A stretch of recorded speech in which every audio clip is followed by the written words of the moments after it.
جس سے منگنی ہو جاتی ہے نا، اس سے ایک طرح سے کانٹیکٹ ہو جاتا ہے، اس سے ایک پتہ چل جاتا ہے کہ اس سے میرا ایک رشتہ قائم ہونے جا رہا ہے، تو یہاں پر خطرات اور بڑھ جاتے ہیں۔ تو منگیتر لڑکی ہو یا لڑکا ہو، ان دونوں کو ایک دوسرے سے دور رہنے میں ہی عافیت ہے۔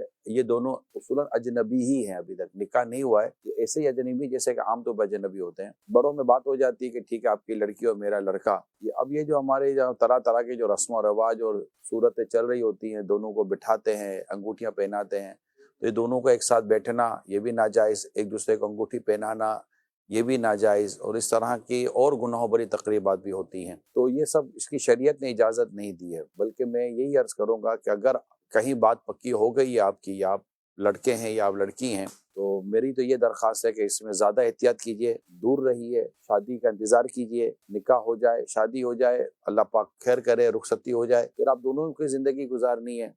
اس کے نقصانات میں آپ کو تھوڑے سے چند منٹ میں عرض کر دیتا ہوں۔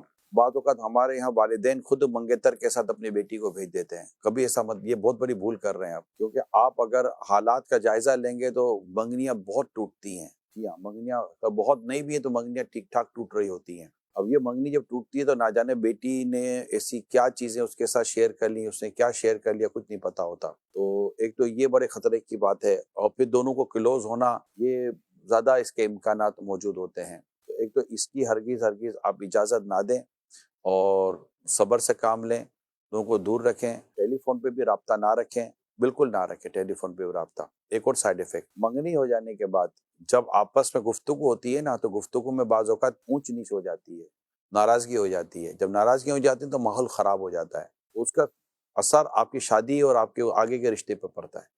اسی طرح جن کی نکاح ہو جاتے ہیں، رخصتیاں نہیں ہوتی، ان میں بعض اوقات ناراضگیاں ہو جاتی ہیں، اور بالکل رخصتی سے پہلے ناراضگیاں ہو جاتی ہیں۔